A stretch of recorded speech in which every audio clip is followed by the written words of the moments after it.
আমি দিয়ে দিয়েছি, গভীর রাত দিয়ে দিয়েছি, গভীর রাত দিয়ে দিয়েছি। দিনের বেলায় নামাজটা পড়ে গভীর রাতে এসে আমি রবের সাথে প্রেমের কথা একটু বল না, একটু প্রেমের কথা বল না।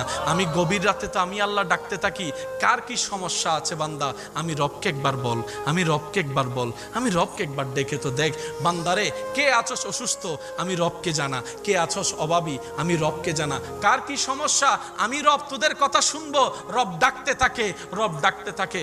আপনি আমি ঘুমাইতেই থাকি, ঘুমাইতেই থাকি, ঘুমাইতেই থাকি, রব ডাকতে থাকে, অভাবী কে আছো আমার কাছে আসো। আপনি আমি ঘুমের মধ্যে থাকলাম, সকালটা হলো, এবার সেই অভাবটাকে কাঁধের মধ্যে নিয়ে অভাব দূর করার জন্য বিভিন্ন অনৈতিক কাজের মধ্যে লিপ্ত হয়ে গেলাম, আল্লাহ নারাজ হয় এমন কাজে লিপ্ত হয়ে গেলাম। রব বলে যে একটু অপেক্ষা তো করতেই আমার জন্য। এই অপেক্ষাটার নামই হচ্ছে সবর, এই অপেক্ষার নামই হচ্ছে ধৈর্য।